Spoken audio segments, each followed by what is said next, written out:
Okay. So this is a little shield. It's already been sanded, but it's been sitting a while, so I'll probably give it a rough sand anyway, because it feels a bit rough. This is what, 180.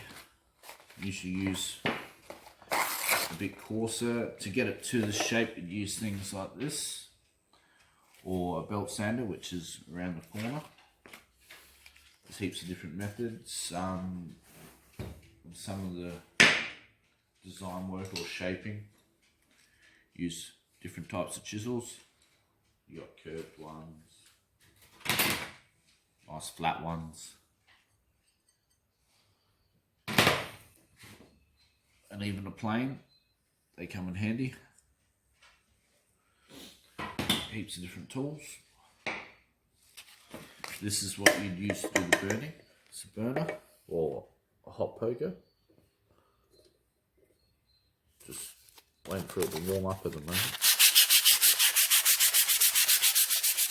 So as you can see, quite a bit comes off to begin with.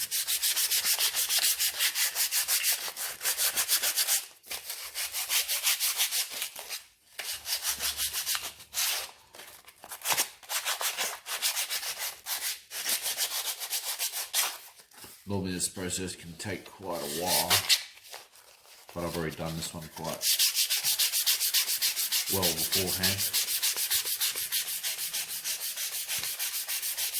This is a piece, and this one that me and my pop made probably about 20 years ago.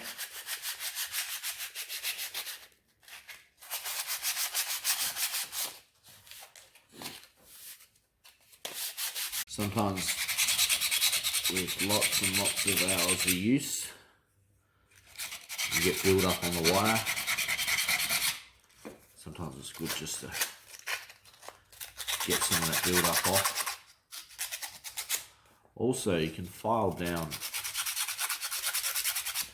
I personally, and my uncles and my grandfather would have a couple different wires or units set up. And you could also file the wire down to a point to make real fine work. But the problem with that is you can burn out your wires quicker, but you just have replacement ones that you can also twist and shape. This is being twisted a bit by me. But when you're waiting for it to heat up, have a scrap piece of wood. See how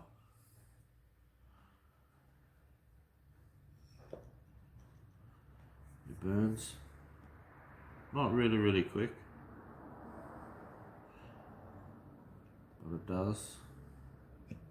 So see, be careful, burn it straight through. It's already a hole drilled most of the way, so. But you can see it'll burn the whole wire. It's heating up.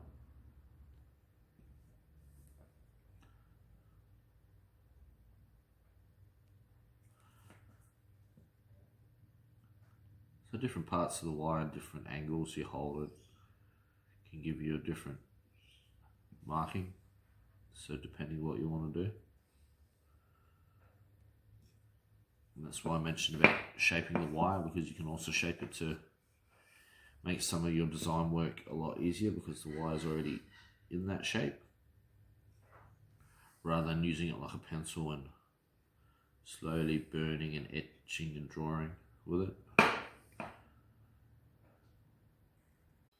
Just let me know when you're ready. So some work you may have done 100 times, so it's a bit easier to remember or straightforward. But then sometimes you can pre-draw your design that you might be aiming to do.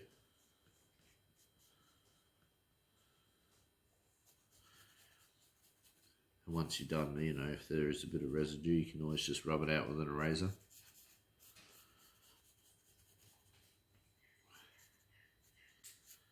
But different woods will burn different ways, and some will take to a lot the burning effect will be a lot quicker and more defined. A lot of time that has to do with the softness of the wood. Things like sap in wood that's not dried out 100% can also affect the way it burns. It bleeds into the wood, so you got to be careful. So your pattern might not go the way you like.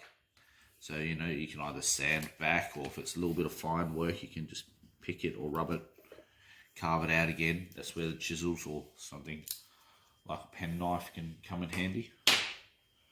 But it is pretty straightforward, really, when you think about it and when you see what's done.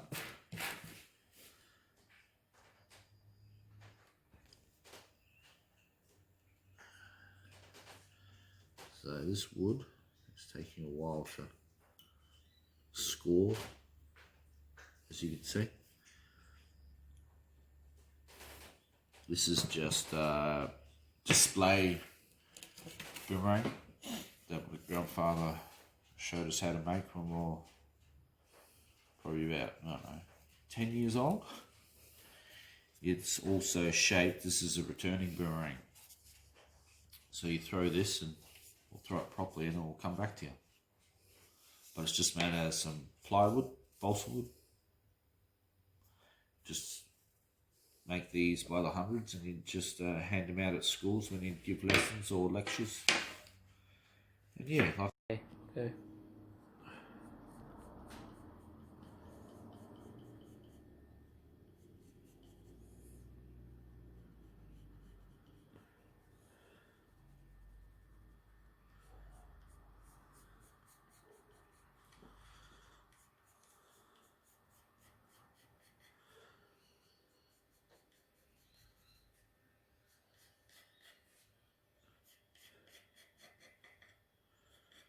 just drawing a pelican.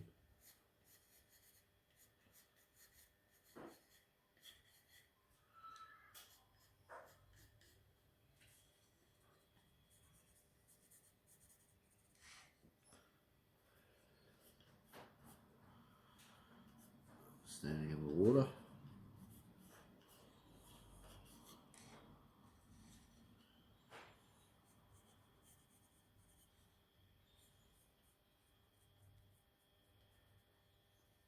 So you can, you know, draw it more lifelike, or we can do the more traditional type of art you see with the X-ray, exoskeleton type designs.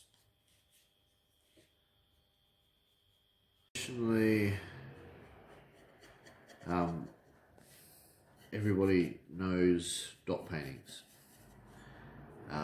Dot paintings are originally from Desert Mob, Central Australia mostly, or originally. Same as a didgeridoo,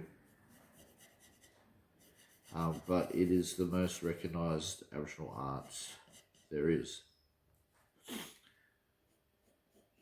So, but where our mob are from,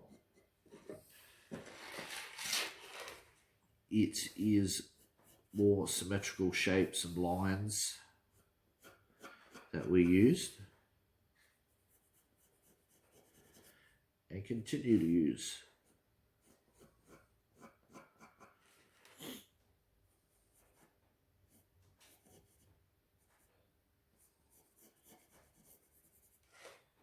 After a while, you kind of get used to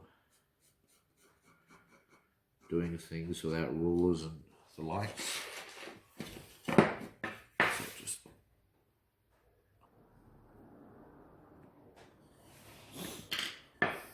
Yeah, but this is blackwood, same as that, which is a very, very tough, strong wood, as opposed to this plywood, which you buy from a hardware store or something. These two pieces are harvested from out in the bush and shaped to how you see them today.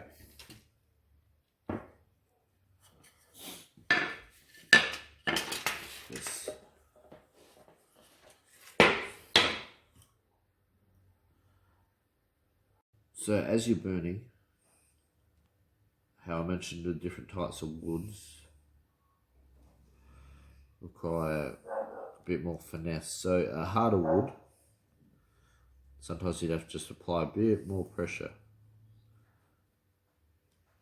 But also because it is a harder wood and you're trying to, it takes a lot more to burn it.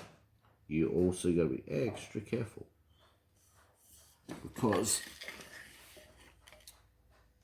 you can start to bleed out or you'll burn too much. And then, like I said, that to fix that, you'd have to sand back and get a bare finish again.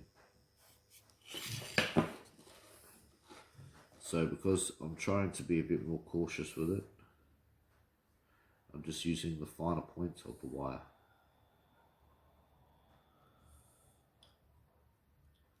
So some things can be a slow, tedious, very long process.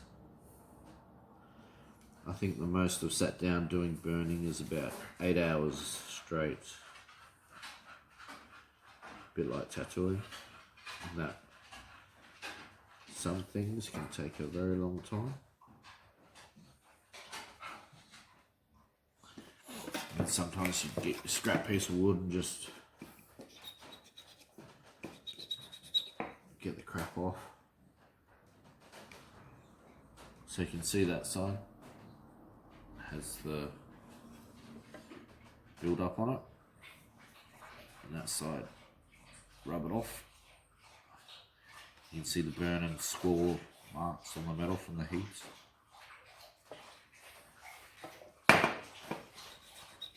Okay, go.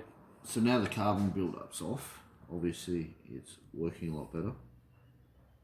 So you can either use it to do it nice and fine in the way of slowly and surely, or when you have it turned right up and you've got a feel for how long you need to hover in a spot to burn an effect, you can use it almost as if you're drawing. It's more like if you're tracing, because you know it's a lot more slow and finer in the way of the process you're doing. So you can see the different effects. That is just by poking, as opposed to a semi-continuous line, which makes one continuous groove, whereas sitting too long makes little pits. And there's a good sign of where the sap in the wood has bled. The burn leaches out, or the effect of the burn. And that also can be because of having it so hot. When you take a break and then you come back to the wood, the wire has heated up and it's really hot. So when you touch it, all that heat's dispersed instantly. So you quite often can get a burn mark like that.